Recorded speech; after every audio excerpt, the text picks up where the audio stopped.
How's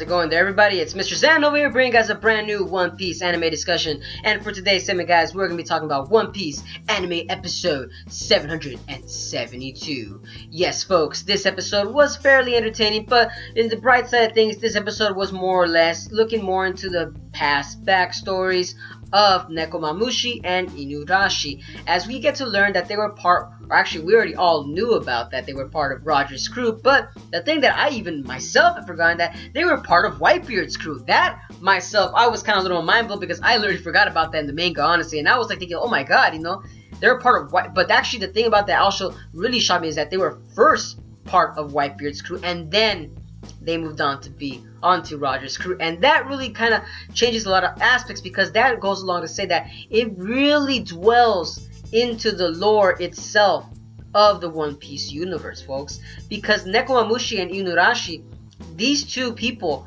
basically are actually very famous now, if you guys really think about it, not only because they were part of Roger's crew, but because they were part of Whitebeard's crew, that these two people have been almost everywhere except Raftel. And that's the thing that would really take me off in this episode, is that when you're watching, you're wondering like, oh my god, these guys are on Roger's crew, guys are on Whitebeard's crew, wow, this is so amazing, and yet they say at the end, oh no, we didn't even get to go to Raftel. Like, what? Like, what? Like, what was that? Like, Oda, you were this close! You were this close to teasing us as to what was going to be on Raftel. You were this close, but I feel like Oda said, you know what?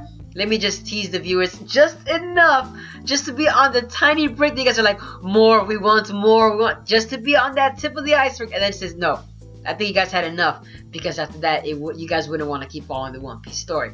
And that's the thing I love about Oda's lovable story writing, is for that specific reason, because he's able to give us so much information and yet keep us at a standstill and saying, you know what, you guys are still going to enjoy as to what I'm going to be offering on the table, but for now, keep in mind that this is going to be how the story is going to keep going. And I love that. I'm not going to lie to you. I actually enjoy how Oda is going with the story pacing itself. And the anime is actually doing justice now that I'm looking at it. Yes, it is slowly paced, but I'm always looking at it and seeing it in the bigger picture, like, it's going to catch up to the manga.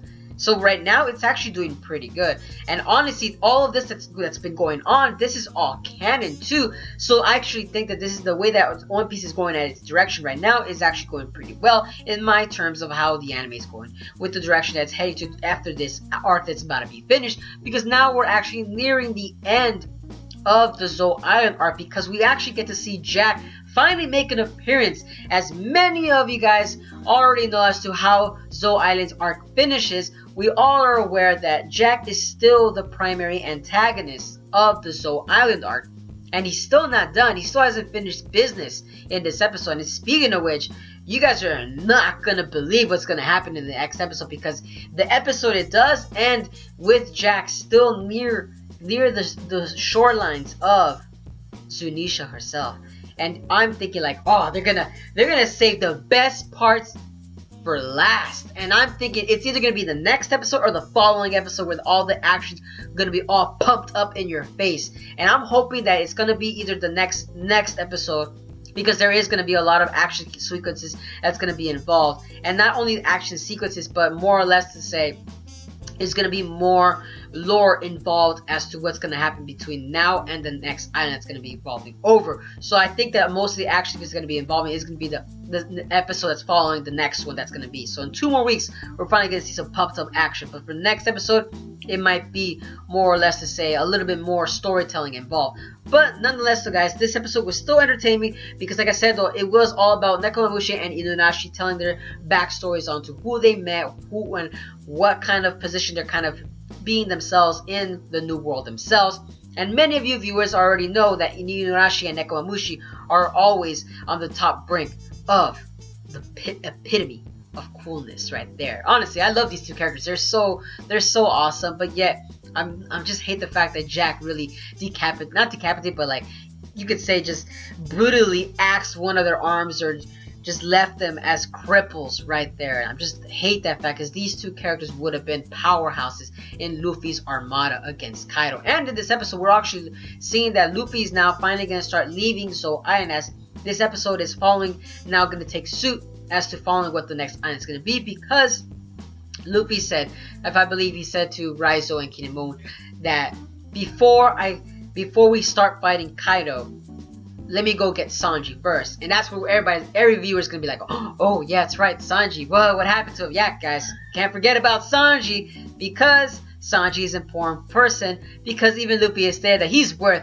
1,000 people. And I was excited to hear that, because in the manga, that was so hilarious, because right after Luffy said that, Zoro comes in saying, if he's worth 1,000, I'm worth 2,000 people. I busted laugh. I wanted to see that so badly on animated series, because when you guys read that in the manga, it felt so right in place. Like, you just see that Zoro he really wants the adoration from Luffy himself. That is just so freaking hilarious, guys. Honest, I died in that particular scene. Lovable till the end, folks. But moving on, guys. Moving on. Now, last but not least, I do want to talk about is Marco the Phoenix. Yes, folks. I'm not going to give too much hints as to what's going to happen, because I believe they're going to explain it more in the next episode onwards. But yes, Marco the Phoenix was involved in this episode, and he's going to be another pivotal character. Now, Nekomamushi and Inuarashi did explain that, yes, we want to go see Marco the Phoenix. And then right there, the episode kind of ends right there. We're all wondering, like, what's going on? What? But a lot of us manga readers already know what's going to be happening with Marco the Phoenix. Yes, folks. It's very juicy information. I'm not going to lie to you. Oda is really giving it all with this arc itself. I'm telling you, the Zou Island arc is a transition from the Dressrosa to another battle arc in itself. And Zou Island itself was not a battle arc. No, it's just a bundle of information, just jammed into one arc itself, which I think it's really great as to how Oda is really going with this series. And also, oh yes, for the love of God, I forgot to mention, folks, notice that in this episode, notice how Nekomamushi and Inuarashi, they were saying, yes, we met Roger, etc, etc, etc, you know, they met this so-and-so person, this so-and-so person. But notice, Momonosuke also said the same thing too. Oh yes, I met Roger too, but when I was just a small child. And Usopp points out, like, what? How is that possible? That's like 2 decades ago from where you're standing.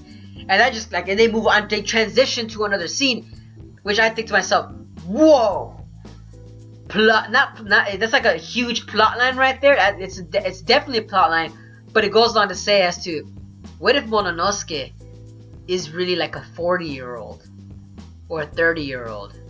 Because why would he say that? Unless he just wanted to be part of the cool kids and be like, oh yeah, I met him too, yeah, just when I was young too, yeah, don't leave me out, guys, I'm cool too. Like, honestly, that might have been also hilarious too, but it goes along to say, like, it's One Piece, so it goes along to say, like, Jewelry Bond might have done something with him, with the aging process. We don't know that for sure. But one thing's for sure is the fact that line is very important, folks. I, for one, am still thinking to this day, like, what did that line meant? But hopefully in Wano Kuni they do explain that. Honestly, I'm hoping they do explain that. But that's it for today's segment, guys. Like I said, this episode was just another information, like a bundle of information, just jam-packed into one episode. Oh, and sorry, guys, cannot forget. Yes, folks, this episode also talks about Nami's interaction with Inuarashi itself before I leave. Because like I said, it's just, the episodes just keep talking more and more and more. It's just all information, all relevant information. Nonetheless, though, it's not jibber jabber, no, it's all relevant information. But Nami was talking with Inuarashi, telling her, like, so is Raftel the end point of where the log posts are going to be?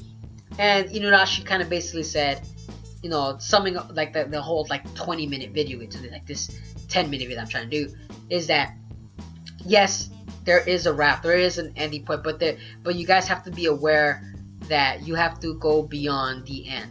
There's probably going to be something else, or maybe something different from what I expect. From the way that I'm kind of reading from Inurashi's perspective, that it seems to me that the ending might not even be the ending that they might expect.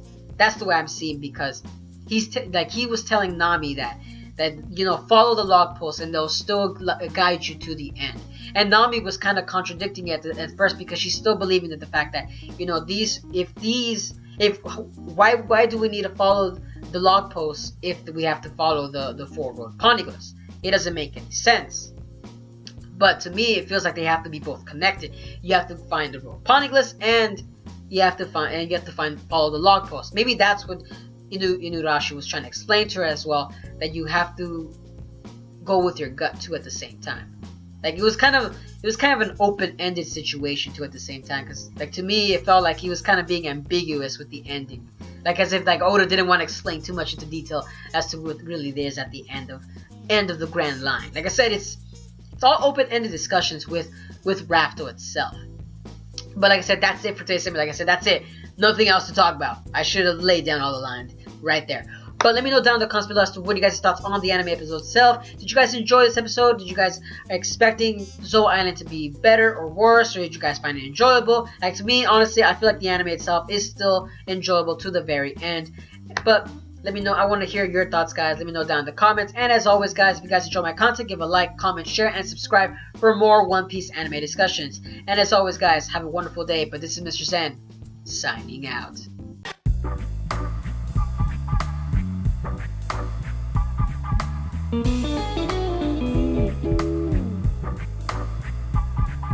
Thank you.